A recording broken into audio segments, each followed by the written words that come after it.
The fluorescent lights above her flickered as Clara stood trembling in the middle of the crowded government office, her hands clenching a crumpled folder. Her voice cracked, barely louder than a whisper. "Please, there must be a mistake. That's my name. That's me." But the clerk didn't even look up from her screen. "Ma'am, I already told you. Clara Thomas is listed as deceased. If you can't provide a valid ID, I need you to step aside." People behind her shifted impatiently. Someone sighed. Another rolled their eyes. But Clara didn't move. Her lips quivered. Her breath shallow. Deceased. She had been erased. Outside, the sun was brutal, but inside her chest was an icy hollowness she couldn't explain. A guard gently touched her shoulder to escort her out. As she stumbled into the heat of the parking lot, Clara opened her wallet and stared at the photo of her and her son, Leo. Her hands shook. That photo was real. That life was real. So how could someone else be living it now? And why did no one believe her? Her voice trembled again as she recorded a message on her phone. Not for the police, not for the courts, but for anyone who might still care. He said he loved me, that we'd build a life together, and now I can't even prove who I am. She turns the phone to show the letter she received that morning, a foreclosure notice on her home. Debt in her name, loans she never took, credit cards she never opened. Her identity wasn't just stolen, it was weaponized. And the man who did it, she found him last week, living free, using a different name, smiling in someone else's arms. So why is she the one paying the price? As she walks away from the building, the camera lingers on the back of her figure, bent but not broken, fading into the crowd. She's invisible now, but not silent. Not anymore. Clara Thomas never imagined she'd be starting over at 42. After losing her husband to a sudden heart attack, life shifted into survival mode. Days became functional routines. Wake up, pack her son Leo's lunch, do the morning school drop-off, rush to her 12-hour nursing shift, come home to bills, fatigue, and silence. The kind of silence that wraps around you like wet cloth, heavy and inescapable. Her house still held echoes of what used to be. Her husband's worn leather chair sat untouched in the corner of the living room. His jacket still hung by the front door, even though it had been nearly a year. Clara left it there on purpose. It made the space feel less empty, less final.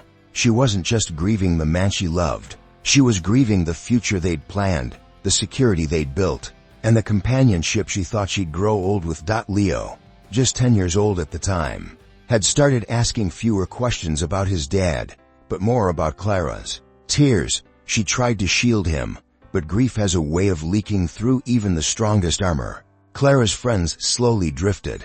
Her family, what little she had, lived out of state, and her co-workers were kind but always busy. Most nights she ate alone, sitting at the kitchen counter, scrolling through her phone not for entertainment, but to feel less alone.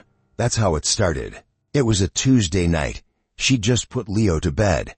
Her hands still smelled faintly of antiseptic from the hospital. She sat down and opened her grief support app, a place where widows and widowers shared stories, offered advice, and reminded each other to breathe. That's where she first saw him, Michael Reed.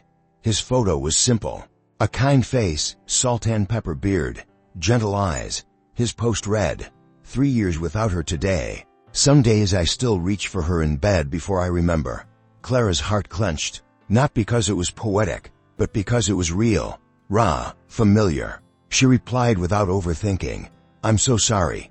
I know that feeling too well." He responded within the hour. That's how it began, a digital thread of two broken hearts stitching together something that felt warm. Over the next few weeks, their chats turned into long exchanges. They shared memories, her stories about late-night laughter with her husband, his tales of raising a daughter as a single dad. He was a petroleum engineer, working overseas. His job took him to remote places with bad reception, but he always found a way to message her. He told her she had strength in her words, that he admired how she was raising her son alone, that it must be lonely, but that she had a light in her. She hadn't heard words like that in years. One day, he asked if she wanted to see a picture of his daughter. The image came through, a teenage girl with his eyes and a sweet smile. He said her name was Emily. Clara smiled and sent a photo of Leo in return. From that day on, Michael asked about Leo daily, told Clara she was an amazing mother, that she deserved someone who could take care of her for once. Something in her heart cracked open. He wasn't like the other men who had tried to slide into her DMs with shallow compliments or flirty emojis. Michael was thoughtful, kind. He remembered details. When she mentioned she loved lilies, she received a bouquet by mail the following week. When she said her wedding anniversary was approaching, and she wasn't sure how to face it, he sent a voice message just saying, "I'm here." Clara started checking her phone before she even brushed her teeth in the morning. She found herself smiling at his messages, rereading them before bed. When work was hard, she'd message Michael and feel better almost instantly. She didn't tell anyone, not because she was hiding something, but because it felt sacred, private, something just for her, and maybe, deep down, because she was afraid people would laugh, tell her it wasn't real, that she was being naive. But how could something that felt so honest, so comforting, be fake? Michael made her feel seen again, wanted, like her life wasn't just a collection of losses. And after everything she'd been through, wasn't she allowed to feel that again? Wasn't she allowed to hope, even if, as she'd soon discover, hope can be the most dangerous thing of all? Clara never meant to fall in love again. She told herself it was just conversation, just comfort, a digital friendship between two people who had seen too much grief and were trying to survive it. But love as a way of sneaking up quietly, not through grand declarations, but through small, consistent kindness. It was in the way Michael remembered to check on her before every night shift, the way he sent her silly memes when she had a bad day, the way he called her warrior when she felt like collapsing.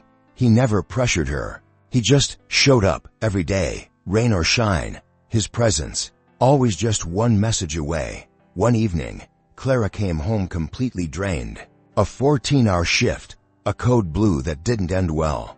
Her shoes soaked from walking through a thunderstorm to catch the bus. She tossed her scrubs in the laundry basket, collapsed onto the couch, and opened her phone. There it was, a voice note from Michael. He had a deep, calm voice, the kind you want to hear when everything feels like it's falling apart. He said he'd been thinking about her all day, that he hoped she was wrapped in a blanket. That one day when his work contract ended, he wanted to be the one to greet her at the door with dry socks and tea. Clara laughed through tears. How could a man she'd never touched feel more real than anyone she'd met in years? They started FaceTiming, though his connection was often unstable. "Sorry, it's the oil rigs," he'd explain. Still, they talked as often as they could, sometimes late into the night, until her phone burned against her cheek. Michael was full of stories. He told her about his past in the Navy, his late wife, who died in a car crash, the years he spent alone raising Emily. He'd pull out drawings his daughter made, old photos, even read her notes aloud. Clara shared her world too, the chaos of raising Leo, the struggles of balancing bills, the fear of failing alone. Michael never judged. He listened, and when he didn't have advice, he simply said, "You're doing better than you think." He never missed a birthday, never forgot a date. On Leo's 12th birthday, he sent a small drone toy, nothing fancy, but thoughtful. Clara had never told him their address. He said he found it in their old messages. She brushed it off. She was too touched to question it. He started calling. Leo Champ told him to study hard, respect his mom, and keep an eye on her. The boy, skeptical at first, began warming up. He'd even ask Clara, "Is Mike gonna call today?" That name, Mike, started floating through their household like he already belonged. It felt like family again. One day, Michael brought up the future. Not in a cheesy way, more like a gentle possibility. He said he was wrapping up his overseas contract soon, that he'd be moving back to the States. He asked Clara where she'd want to live if she could choose. She laughed, brushing it off. But the question lingered. She started picturing it. Sunday morning breakfasts, movie nights on the couch, a man who hugged her from behind while she cooked. She let herself imagine being held again. Michael talked about investing in property. Once he returned, he said he was liquidating assets abroad. A few delays, banking issues, nothing serious, he said. just bureaucratic headaches. Then, the first ask came. It was small, innocent. He needed help covering a processing fee for a wire transfer. I'll pay you back by the end of the week, he said. I hate even asking, but I don't know who else I can trust. Clara hesitated. But this was Michael, the man who'd been there through her worst nights, the man who'd spoken to her son like a father. Surely, a couple $100 wasn't a big deal, especially if it helped him get back sooner. She sent it. He thanked her profusely, called her his angel, his miracle. He said this just proved what he already knew, that they were building something real. The next week, another small issue, a sudden customs tax, then an emergency health fee. Always short-term, always accompanied by reassurance and affection. Each time she sent money, she felt a twinge of worry, but he made her feel safe again. He said things like, "This is temporary. Soon I'll be there to carry this burden with you." She wanted to believe. She needed to believe. Because what if this was it? What if she'd finally found someone who saw her, not just as a nurse, or a mother, or a widow, but as a woman worthy of being loved again? What if all the scars and losses had finally led to something real? She didn't see the slow erosion of boundaries, didn't notice the shift from partnership to dependence. She only saw a man promising her the future she thought had died with her husband. By the time her bank balance started shrinking, Clara told herself it was a small price to pay for love. After all, Michael was just one flight away from making everything right, wasn't he? Because when someone gives you back the feeling of being alive, you don't question the cost until it's too late. It started with little sacrifices, a skipped dinner here, a late bill there. Clara told herself it was temporary, a bridge between now and the life Michael promised. Once he returned, once they were together, it would all be worth it. He said he was transferring a large sum from his overseas account. There were just complications, bureaucracy, corruption. The system was making it impossible. Every time they fixed one issue, another popped up. Customs fees, government clearances, international transaction holds. It felt endless. Michael always apologized. His messages came with reassurances, voice notes filled with affection, promises whispered like gospel. "I hate that you have to go through this, Clara. Just hold on a little longer. We're so close now." And Clara held on. Because by then, she'd already invested not just money, but pieces of herself. She defended him to her sister, Marie, who called the whole thing suspicious.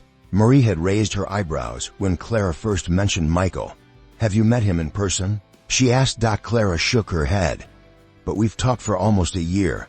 He knows me better than anyone." Marie didn't buy it. "Clara, I love you. But this smells like a scam." Clara snapped. She felt insulted, accused. How could someone who hadn't seen her grief, who didn't hear Michael's voice or read his messages, dare question what they had? That was the first wedge. Michael noticed the shift in Clara's tone that night. She told him what Marie said. He responded instantly. "You see, that's what I've been worried about. People don't understand what we have. They'll try to poison it." He didn't say cut her off, but that's what happened. Clara stopped taking her sister's calls, stopped sharing. Michael became her only outlet, her only anchor. And slowly, her world began to shrink. It wasn't just her family. At work, Clara started missing small things, charting errors, double-booked appointments. She was exhausted, distracted, always checking her phone, hoping for updates. And the money kept going.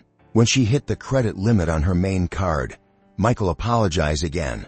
"I'm so ashamed. You shouldn't have to do this. But I swear, Clara, when I get back, I'm going to fix everything." She took out a personal loan, just enough to cover the final release fee. And when her mother's old wedding ring, one of the last family heirlooms she had, was pawned for a wire transfer, Clara cried for hours.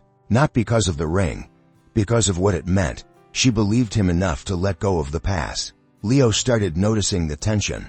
He'd walk into the kitchen and see her hunched over her phone, whispering. When he asked what was wrong, she said, "Mommy's just helping someone who helped us." But he wasn't sure what that meant. And soon, Clara wasn't sure either. One evening, while Leo did homework at the kitchen table, Clara stared at her bank app.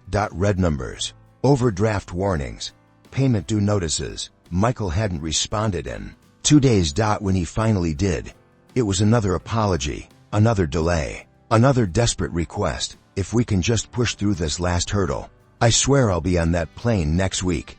Clara hesitated for the first time, not because she didn't believe him, but because, for a flicker of a second, she wasn't sure if she believed herself anymore. She looked around at the pile of unpaid bills, Leo's worn shoes by the door, the silence in her house. She had no one left to talk to, because somewhere along the way, she had bet everything, her money, her trust, her voice, on a man she had never touched. And the worst part, she still needed him to be real, because, if he wasn't, what had she done? What had she lost, and what was left of her to get back? It was subtle at first.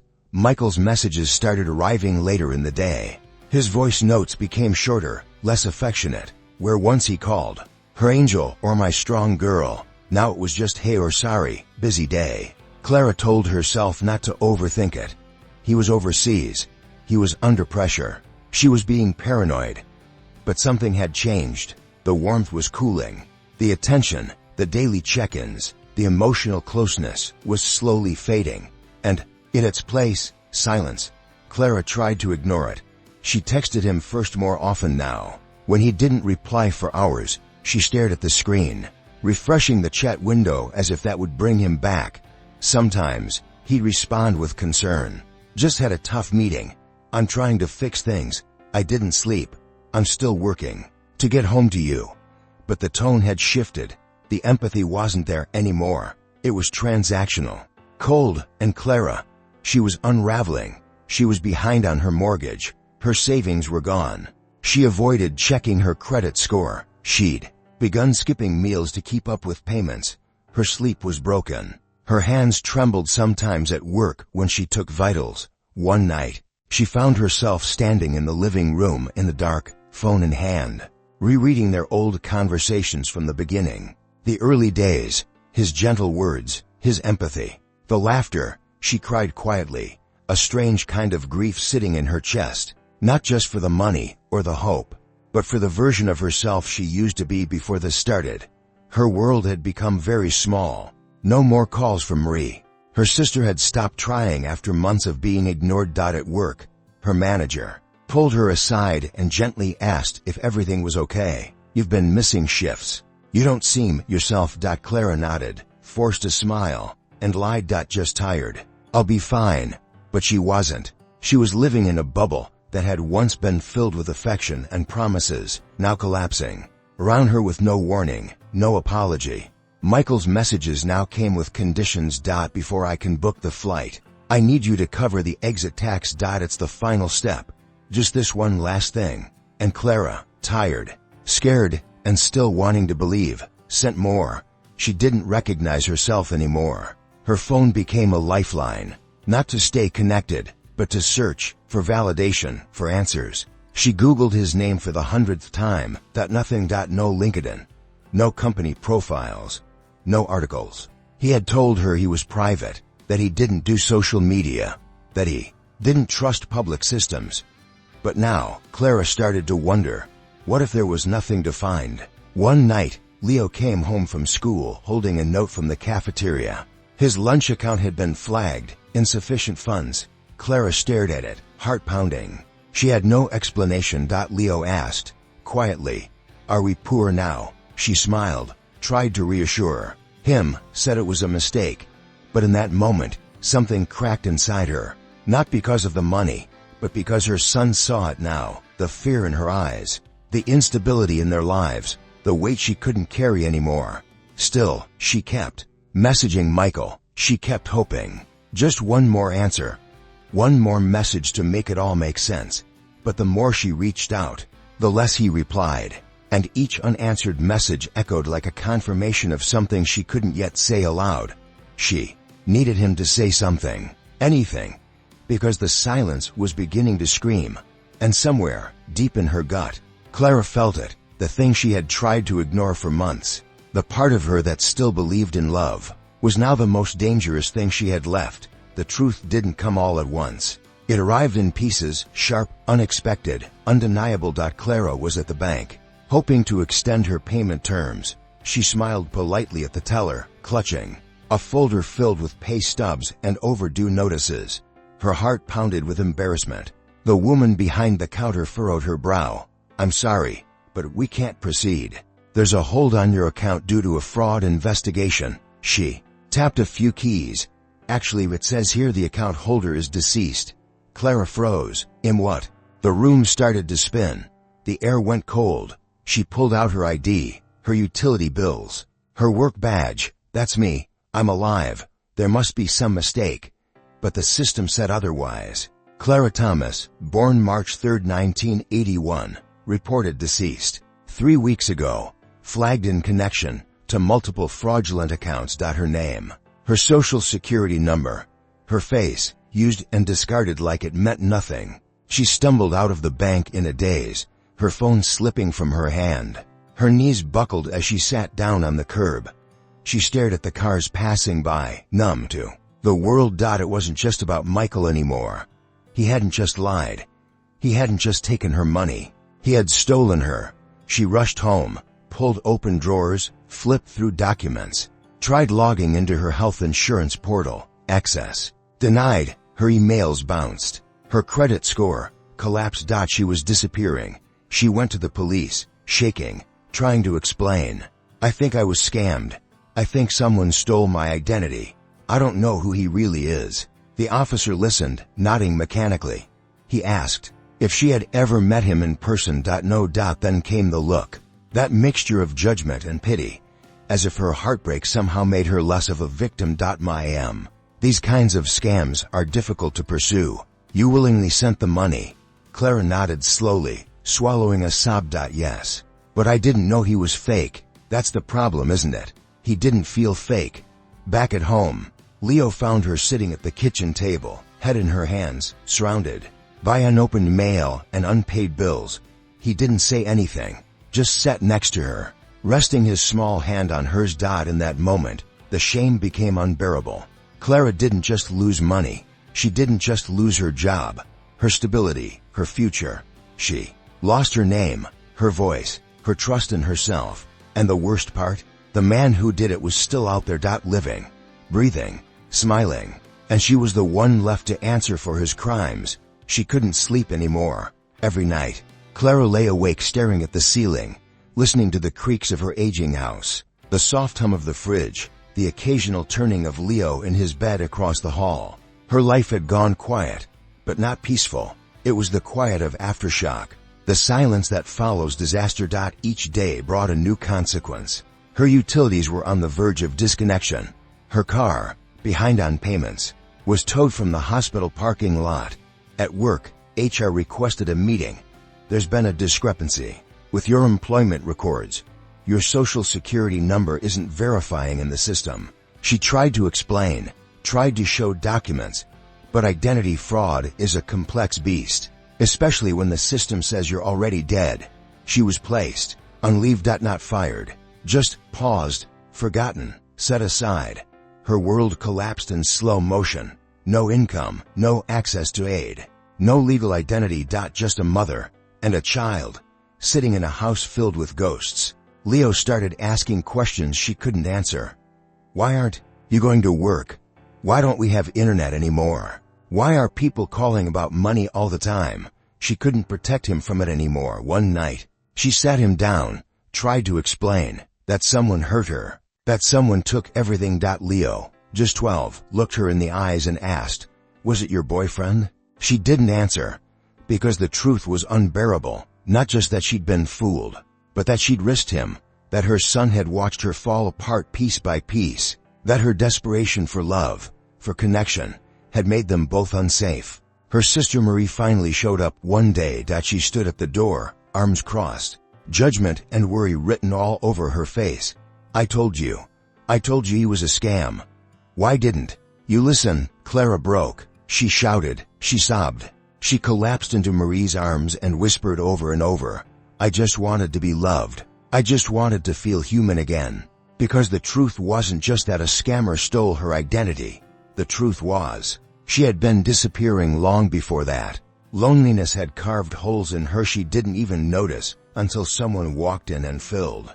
Then not now. All that was left was wreckage. No name, no job, no justice. And still, deep in her heart, a question she couldn't silence. How do you forgive yourself for trusting someone when every part of you needed them to be real? Clara never thought salvation would come from a stranger. It started with a single post, one blurry photo, a caption written late at night, tears still fresh on her cheeks. My name is Clara Thomas. I lost everything to a man who never existed. If this reaches anyone who's been through the same, please know you're not crazy, and you're not alone. She didn't expect anyone to care. She just needed to say it out loud, somewhere, anywhere, to prove to herself that she still existed, that she still had a voice. The post sat there for hours. Then someone shared it. Then 10 more. Then 100. Within days, the comment section exploded. Women, men, all ages, all stories. I thought it was just me. I lost $30,000 to someone I never met. My sister went through the same. You're not alone. Clara watched the screen, stunned. The pain she thought was hers alone had 1,000 echoes. Then came an unexpected message. Jordan Hayes, cybersecurity analyst. Quiet, direct, not warm like Michael but real. Grounded. He wrote, I read your story. I've seen this pattern before. If you're willing to share more details, I can help trace the scammers. IP and digital trail. It's a long shot, but you deserve answers. Clara hesitated. Every part of her wanted to believe, but she'd been wrong before. Still, she replied. What did she have to lose over the next few weeks? Jordan dug in. He traced email headers, tracked suspicious financial transfers, matched IP addresses used in multiple known scams. The name Michael Reed, fake. The daughter Emily, stock photos. The voice messages. I altered recordings based on real people's voices. None of it was real, but he was. Jordan compiled everything into a report, then reached out to a journalist at a major online publication. The story ran a week later. The woman who was declared dead while still breathing. A romance scam's unthinkable cost. It went viral. Clara's face, once hidden behind shame, was now everywhere. Not as a fool, but as a warning. A survivor. A voice. Suddenly, people started to listen. Lawmakers contacted her. Advocacy groups reached out. A non-profit offered to help restore her identity. A pro bono lawyer took her case. The system that once ignored her began, slowly, to pay attention. Clara didn't get everything back. Some debts remained. Some scars would never fade. But something shifted. She was no longer a woman erased. She was a woman who fought back, and who was finally being seen. I used to think love would save me, that one good person could rewrite all the pain, that if someone saw me, truly saw me, I'd finally feel whole again. But I was wrong. Love didn't save me. It nearly destroyed me. What saved me was truth, was finding the courage to speak when I felt invisible, was realizing that silence doesn't protect you, it only protects the people who hurt you. I lost my money, my job, my name, but I didn't lose myself, because I fought. And if you're watching this, if you've ever been lied to, manipulated, made to feel small for needing someone, then hear me. You are not stupid. You are not weak. You are human. Scammers don't just steal your identity, they steal your hope, your trust, your voice. And the only way we win is by taking that voice back. So speak, even if it shakes, even if no one believes you at first. Even if they call you naive. Because someone, somewhere, is waiting for your story to give them permission to tell their own. I'm not the woman I was before all this, but maybe that's a good thing. I'm stronger now, wiser, not colder, just more awake. And I still believe in love, but I've learned that the kind of love worth trusting never asks you to disappear. If this story means something to you, share it. Not for me. For the ones still in it, still afraid, still questioning their reality. Let them know we see them. We believe them, and they are not alone.